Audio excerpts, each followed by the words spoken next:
नमस्कार दोस्तों, आप सभी का हार्दिक स्वागत है हमारे पॉडकास्ट चैनल पे। मैं हूं हरीश और आज है हमारे साथ मिस दिव्या पांडे, जो कि एक रिनोन्ड साइकोलॉजिस्ट हैं दिल्ली एनसीआर के अंदर में। आज हम लोग डिस्कस करने वाले हैं कैसे एंग्जाइटी डिप्रेशन हमारे जीवन शैली को प्रभावित कर रहा है और किस प्रकार हम इसका सोल्यूशन निकाल सकते हैं। फर्स्ट ऑफ ऑल मैं आभार प्रकट करना चाहूँगा मैम का, जिन्होंने बहुत कीमती समय से थोड़ा समय निकाला। Ma'am thank you so much for joining us. Ma'am सबसे पहले तो आप हमें ये बताइए कि ये डिप्रेशन एंग्जाइटी ये है क्या?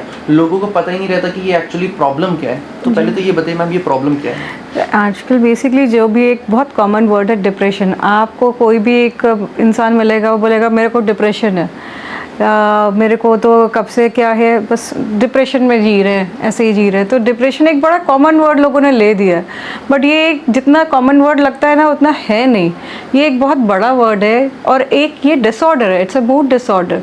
So basically persistent consistency of this mood, sadness, वो एक डिसऑर्डर का फॉर्म है। डिसऑर्डर होता है, लोगों को लगता है अगर वो कॉन्स्टेंटली अपसेट है या मन नहीं अच्छा हो रहा है, मूड स्विंग्स हो रहे हैं, बिहेवियरल इश्यूज हो रहे हैं, तो वो एक चीज़ किसी से सुन रखी है डिप्रेशन, तो मुझे डिप्रेशन है। कुछ भी छोटी सी चीज़ हो गई, आपको स्ट्रेस हो गया, तो आपको स्ट्रेस नहीं है, आपको सीधे डिप्रेशन है। तो लोग उस वर्ड को बहुत ईजी वे में सीधे बोल देते हैं कि मुझे डिप्रेशन है, बट इट इज़ स्ट्रेस और might be anxiety. Now coming on anxiety, anxiety is something जो कॉन्सिस्टेंट आपका एक फियर रहता है, एक वरिंग रहती है, आपको चिंता रहती है किसी ना किसी चीज़ की, या किसी चीज़ को लेके डर रहता है परमानेंट। सो उसकी वजह से हमें एनजाइटी हो जाती है, जो हमारे एंशियस होने लग जाती है हमारी बॉडी, और उस हिसाब से हमारी बॉडी रिएक्ट करने लग जाती है, तो बॉडीली सिम्टम्स आने लग जाते हैं। Same way with depression also, ये एक डिसऑर्डर है, मूड डिसऑर्डर है, जो कंसिस्टेंसी की वजह से आपका वो जो मूड रहता है वो सैड रहता है। आप आइसोलेशन में जाने लग जाते हो, आप किसी से बात करना पसंद नहीं करते हो, अकेले ही रहते हो, कुछ करने का मन नहीं करता है। So that is depression. So बहुत कॉमन एक चीज़ कर दी है लोगों ने, स्ट्रेस एंजाइटी को डिप्रेशन बना के। So yes. ओके मैम, ये जो डिप्रेशन की बात हम लोग कर रहे हैं, क्या इसमें एज बैरियर भी है क्या? ये जो छोटे बच्चे होते हैं उनसे लेके यंगस्टर, थोड़े मैरिड लोग, और या फिर वो लोग जो कि एक सर्टेन एज में पहुंच गए, 50+ हो गए, तो क्या ये सारे उम्र में देखा जाता है या मोस्ट ऑफ द टाइम किस में देखा जाता है? ऐसा कोई स्पेसिफिक नहीं है, डिप्रेशन कभी भी किसी भी एज में हो सकता है। अगेन डिपेंडिंग अपॉन द कि आपके साथ हुआ क्या है, आपके सिचुएशनल फैक्टर्स क्या होते हैं। कई बार जेनेटिक भी हो जाता है, कभी कभी ट्रॉमा हो जाता है। तो आपको सडन कोई ट्रॉमा शॉक लगा, उसकी वजह से आपको डिप्रेशन हो गया, केमिकल चेंजेस हुए आपके ब्रेन में, जिसकी वजह से इट लीड्स टू डिप्रेशन। कई बार ऐसी चीज़ें होती हैं आपकी जो आप कंट्रोल करना चाहते हैं, बट स्टिल रिलेशनशिप ब्रेकअप हो गया, आपका सडन डेथ हो गई, कुछ जेनेटिक्स में प्रॉब्लम है, आपके पिछले जीन्स में जो था उनमें डिप्रेशन के एपिसोड्स थे, तो उस वजह से चांसेस बढ़ जाते हैं। तो इट इज़ नॉट कि एक स्पेसिफिक एज होती है कि इसी एज पे ही होगा। No, it can be at any point of time. Okay ma'am, psychologist, psychiatrist, पहले तो लोगों को एक थोड़ा सा मिथ है क्या कि ये दोनों एक ही होते हैं? जी जी। और दूसरा चीज़ ऐसा लगता है लोगों को कि सारी चीज़ें का सोल्यूशन मेडिसिन, जी वो नहीं होता है, राइट? तो मैम थोड़ा सा आप इस पे भी हमें थोड़ा बताइए कि इन दोनों में डिफरेंस क्या है, और हर चीज़ें दवाइयों से ही सॉल्व आउट नहीं होती, कैसे बात करके कैसी चीज़ों को बेहतर किया जा सकता है? सो बेसिकली साइकियाट्रिस्ट जो होते हैं वो मेडिसिन प्रिस्क्राइब करते हैं, और जो साइकोलॉजिस्ट होते हैं वो थेरेपीज़ प्रोवाइड करते हैं। सो ये एक बहुत मेजर डिफरेंस है साइकोलॉजिस्ट का और साइकियाट्रिस्ट का।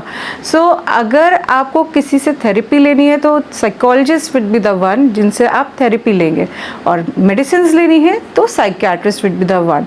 एंड अब लोगों को लगता है कि मेडिसिन ले लो तो मेरा टाइम बिंग काम चल जाएगा। अब हमें काम नहीं चलाना है, लाइफ लॉन्ग में देखा जाए अगर लॉन्गर रन में, तो आप दवाई के सहारे अपनी ज़िंदगी नहीं काटोगे। आपको चाहिए थेरेपी जो लॉन्ग रन में आपको काम आती है। लोग बोलते हैं थेरेपी महंगी होती है, थेरेपी पे नहीं जाएंगे, इट इज़ एक्सपेंसिव। आजकल बहुत ये कॉमन है, मेरे पास भी ऐसे क्लाइंट्स हैं जो बोलते हैं मैम आपकी फ़ीस बहुत ज़्यादा है। तो बट ऑब्वियसली अब आप 4 दिन की जो डोज ले रहे हो और एक जो लॉन्ग रन का जो एक आपका आएगा, अंडरस्टैंड की थेरेपी आपको क्या प्रोवाइड कर रही है, और एक मेडिसिन से आप सोचो लाइफ लॉन्ग उस चीज़ को सही कर लोगे, वो नहीं होगा। क्योंकि टेम्परेरी सोल्यूशन ज़रूर मिलेगा, बट परमानेंट वो थेरेपी से ही मिलेगा।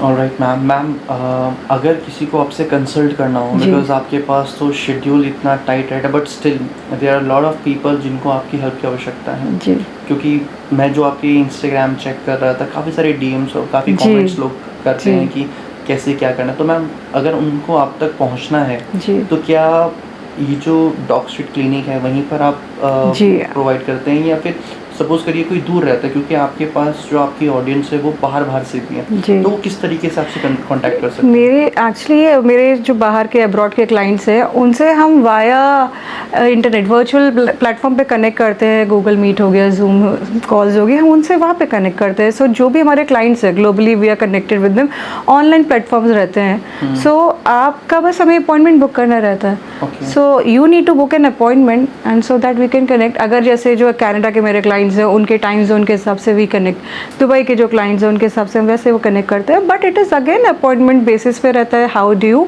Make it. Okay. So yes we do have an online platform for them. Okay ma'am, आखिरी में कुछ आपके सजेशंस, कुछ भी चीज़ जो आप अपना हमारे ऑडियंस को देना चाहें? So it is something, please stay happy, stay healthy. A healthy mind is always a refreshing mind. जितना आप खुश रहेंगे उतना आप दूसरों को खुश रखेंगे, और खुद के खुश रहने से पहले आपको अपनी बॉडी को फिट रखना होगा। So start maintaining a good healthy life, जैसे कि healthy sleep, healthy habits, healthy food and maintain water levels. So these are basic things. Deep breathing is anyhow is always a part of the life. So ये इसको मैंने अलग से इसलिए explain नहीं किया। दिस इज़ अगेन ये चीज़ें मेंटेन करेंगे and maintain a healthy smile also. Thank you so much. Thank you so much everyone for joining us. ये जो इन्फॉर्मेशन है वो आप लोगों के लिए है, इसको अप्लाई करिए अपने लाइफ स्टाइल में, डेफिनेटली आपको कुछ ना कुछ डिफरेंस देखने को जरूर मिलेगा। Thank you so much. Thank you so much. Thank you so much.